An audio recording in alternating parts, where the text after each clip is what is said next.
Welcome back, everybody. It's another episode of Connect, Share, Prosper. I'm your co-host, Chris Angel, here with your host, Chaz Wilson. Chaz, it's episode 16. Wow, we're already at 16. 16, man. It's consistency, just again and again and again. That's it, right? It's the number of podcasts I've listened to where like I get real excited about it. I listen to it and it's like it stopped after episode 5. They got 5 good ideas and then they moved on to it. Right. We're just going to keep going and we're just going to keep adding value. Yeah, I love the feedback. So those of you listening that continue to send feedback to us, really appreciate it. In fact, many of the people who've given feedback have given us a direction to go with some of these shows, which I love it. So we want to continue that. People can always let us know. I want to also, just before we dive into, for those of you listening, listen, if you haven't already rated and reviewed and subscribed on iTunes, please do that. It not only gives us feedback, but it also helps other people find this organically in the podcast directory. So please, if you're listening on iTunes or Google Play, wherever you're listening, subscribe, rate, and review because it helps others find the podcast. Yeah, great point. Cool. All right, today we're talking about the top 5 industries that should start a networking group. Yeah, I mean, first of all, I think everyone should be in a networking group. I actually think it doesn't even matter if you own your own business, you should be in a networking group. And I'll share some of those reasons on another episode. But the top 5 for me really are real estate, number 1. And I think, honestly, it's easy for me to think of real estate because that's the industry I came from. Right. So it's like quick to relate to that. Yeah. But I think real estate agents connect with so many people. So we'll talk more in depth. But real estate for sure. Financial services is a definite, right? You become such a valuable asset to your clients. Aside from you. The trades. I mean, my goodness, I think the trades are some of the last people that think they need to be in a networking group. And they're some of the first that should. Lots of opportunity. Oh, tons of opportunity. Yeah.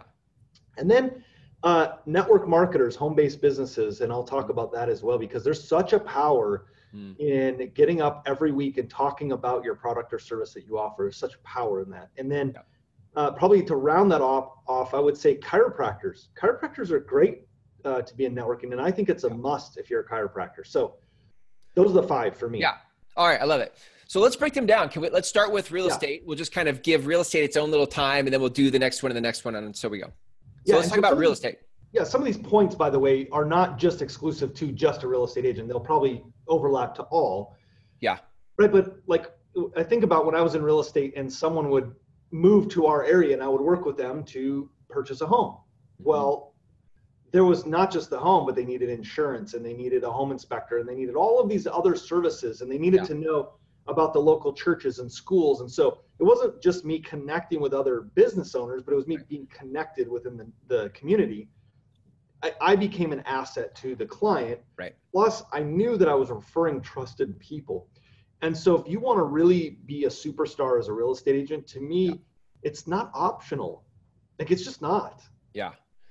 Yeah. I think one of the things that real estate is such a unique animal in terms of industry because the buying cycle is like every 7 to 9 years. So, you help somebody buy a house and for 7 more years, like they don't need your services. So how do we continue to be relevant and valuable to people who don't need us for another 7 years? Well, I think this is it. Like you are the connector as a real estate agent. You're the connector in your community. What better way to provide value, not just to your buyers and sellers, but to your network by inviting them to a networking group.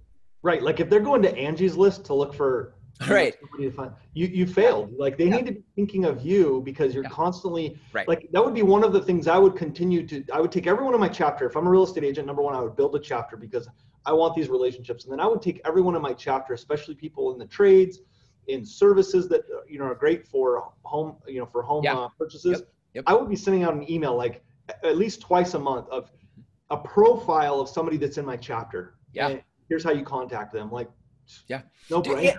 And one of the things too that agents sometimes wrestle with is creating content consistency. Like one of the things my background's real estate too. And the challenge has always been like, well, what am I going to say in an email? What am I going to say that besides look what I listed, look what I sold, come to my open house, all the stuff that every other agent says, how do we differentiate? Well, start highlighting and doing interviews with these people. That's perfect content. Right? So easy to do. Perfect content, yeah. And so easy not to do, but yet adds such incredible value to the end user. Yeah, I love it.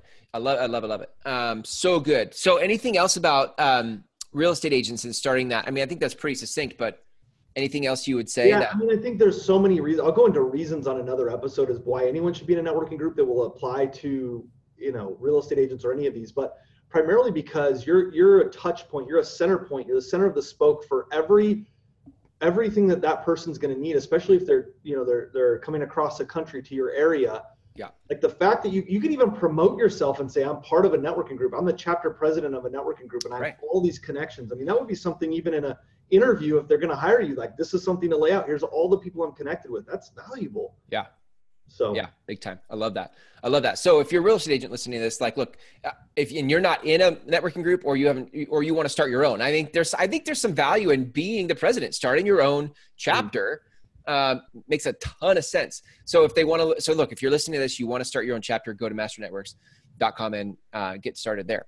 Yeah, we actually have some new case studies that are coming out where we've been taking real estate agents and we've looked at what they've done. I mean, we have one right now where she's in her first year of business, doing really, really well. She's the president of a chapter, started the chapter, and half of her business, I mean, she's doing really well. She's going to make top awards in her office.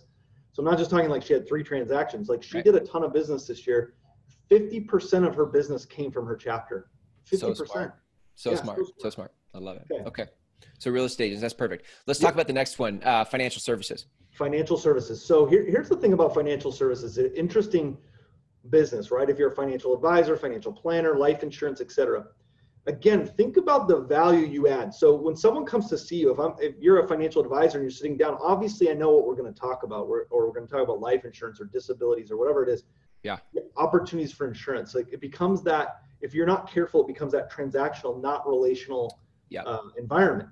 The best way to keep that relational is to have these powerful people that are in your network that you can refer to in those conversations. Because if you're talking about life insurance and investments, there's bound to be other things like buying a home or you might need an attorney for a will or whatever it is. And having these people that are just trusted to you, again, is that added value that keeps you top of mind when you're meeting with somebody. I think there's something to that. I mean, you could be a financial services person in somebody else's networking group, but to have your own, to start your own, where you're sort of, I think culture does trickle from the top down. So if you're launching it and you're coming into it with your own set of values, standards, mission, vision, and all that for your local chapter, that spills into its members and you get to kind of control the feeling of that group. So true. And we've actually tracked that the top referral earners in a chapter are usually one of the 3 in the leadership team, almost always. Wow. So it's like, why is that? And I think one of the things is you're already perceived as somebody who Master Networks has given permission to be a leader. And so it's like, you're perceived as a leader. So people respect you and honor you and want to send, you're trusted. So there's no doubt that that's something to be looking at. I read a book several years ago called Networking is Not Working. Yes. From a guy. Have you read that? Yes. From Derek Coburn. He's a financial services guy. He's a financial guy. Yeah. And he started his own networking group on the idea, much like Master Networks was founded on, which is like, look, it's about having networking is about giving. It's not showing up and trying to get from things. It's about giving. And one of the best ways he could have added value to his people was by being a connector and saying, oh, you need somebody? I've got somebody. So if you're a financial services person, growing that network locally is really important for your value to not only your people, but to your network.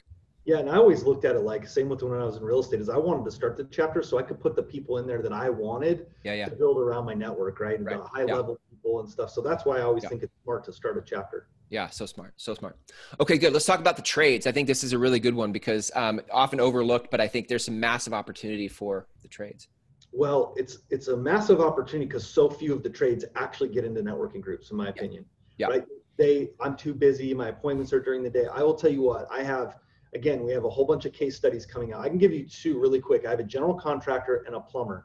And both of these guys have jumped into chapters and now have, over the last 2 to 4 years, have put multiple people in chapters, right? As they grew their teams. Like one, he took his business from 280,000 to just shy of 2 million in 3.5 years. Wow. We have another guy who is a plumber who jumped in and he visits every chapter all the time and he's getting so much business. He's expanded new teams, new vans, new everything. Yeah. Now, I think it's the Green Plumbing Association, or I probably have that wrong, but some association of green plumbers that focus on this. They've actually reached out to have him be their spokesperson nationally. Wow. Right. So now he's flying around the country because he's understood the power of networking in the trades, guys. Like if you're in the trades and you're listening to this, or somebody that's in the trades, they have to get into a networking group. because again, you're competing with Angie's List and Craig's List and all these other lists. The best is your own chapter. I think so too. I think oftentimes what I'm looking for, I need a plumber, I need an HVAC person, I need somebody, and nobody seems to know like who to refer me to. I'm like, they're like, I don't know, go to Yelp, go to Angie's List. I'm like, but how much better would it be if we just need some of these like tangible trades things to get done, like gold mine to be in a networking group. Yeah, for sure. Big time. And the next one is network marketers. I want to jump to that one because this is such an interesting thing to me. And if I was a network marketer, I've done network marketing in the past. If I'm a network marketer and I have any sort of desire, or I already have a team of any kind, the biggest thing that holds people back from getting to that next level is they'll get somebody excited, they join a business, they want to sell a product or service, but they may or may not have any training. They may or may not have company training. And then those people, like after they've talked to their few close friends, they don't have anybody else to go talk to about the product or service. Yeah. Disinterested, not excited, and they step away. Yeah, good point. So you're constantly having to refill that pipeline. The best network marketers I've seen is they are the ones who are getting out every week and talking about the product, not about recruiting, the product or service every single week. They're not building in isolation from their home. They're out talking. And so if I was building a team, it would be like a requirement to work with me on my team in network marketing. You've got to go start a chapter or be in a chapter, because every week I know you're going to get up and talk about product. I'm basically ensuring you're going to be successful in the network marketing space. Yeah, big time. It happens all the time, where I love how you said that, because people will get in, they'll talk to a couple friends, and then things kind of dwindle. And then, I mean, one of the biggest challenges in growing a team that way is retention, right? Yeah. The revolving door. And if you can't retain your people, actually, and on top of that, there's training built in with master networks. Like you get, it's almost, I don't want to say outsource it, because you still want to have your own training in there, but you also get to enhance your team with additional training through chapters. Yeah, think of all the benefits if you're building a network marketing business. You bring somebody in who literally may not have any business experience. They get to talk about the product each week. We're training them. We're building culture. We're doing all these things that supports what you're doing. It's like, to me, it's an absolute must. If I'm a network marketer, I better get my people in any and every chapter, if not start the chapter in any area. Yep, I love that. So good. All right, let's talk about chiropractors. Yeah, last chiropractors. And I think it wasn't last for any reason. It's just that I think it rounds it out really well, because as we've already mentioned, you become such an asset. I've always found that in my experience, my chiropractor is somebody that when I go to visit, like it's almost like relational family. We kind of know each other. Yeah. The co-founder of this company is a chiropractor, and that's how we met. And I always found like it's sort of like my wife's hairdresser in a way, like in a sense, like she's always telling them stuff that's going on in life. And I always felt like with my chiropractor, and now I moved here and I got a chiropractor, I'm always telling them stuff that's happening. How are the kids, all this stuff. And just by nature, discussions come up. Whereas a chiropractor, again, you could say, oh, I've got somebody for that, or I can help you with this, or I can help with that. And chiropractic schools are so good at teaching them how to be chiropractors. I actually think they fail miserably at teaching them how to run a business. And so if I'm a chiropractor, I got to get in to learn business skills, connect with people so that I'm a great asset in my community. I think they tell them to network, but they don't really show them how to do it. And that's what we do at Master Networks. Yeah, I love it. So good. So good. I think you could take everything we said about each of these 5 trades and you could apply really to anybody, right? Any industry that you're in. The same reasons apply to you, but these are 5 industries that sort of rise to the surface when we think about like, oh, this is a no-brainer for these industries. Well, here's an interesting thing too, Chris. Let's say I'm the chiropractor, right? And you hear this podcast and you go, I need to start a networking group and I want to start a Master Networks group. Well, here's the interesting thing. You know the first 4 people you're going to go call? The real estate agent, the financial services, a tradesperson, and a network marketer. Yeah. Why? Because they're all going to bring 10 or 12 other people. Yes, I love that. So you have them in your group anyway. Just send them this podcast. They'll hear it and go, yeah, I need to be in your group, right? Right. So, yeah. Hey, you're welcome. We outsourced it for you. Just send them this podcast episode and they'll totally get it. That's it. I love it. That's it, man. So good. What a great episode, Chaz. Thanks so much. If people want to learn more about Master Networks or starting their own group, which is what this whole thing is about, like how do they start their own group? Where can they go? Yeah. So go to masternetworks.com. And I just want them to know that there's so many ways we're different, but here's something you should know. If you're interested in starting a chapter, what you should know is we invest in you. We now have a full team set up that will help you get from you to launching your chapter. And now we provide a coach, no extra charge on any of this, by the way, there's nothing more, that coaches you all along the way to grow your chapter and be successful. So we don't just say, go do it. We're going to do it with you. Yeah. And that's the power of being part of Master Networks. I love it. So good. Chaz, great episode today. Thank you so much. We'll catch you in the next episode. All right. Thanks, Chris.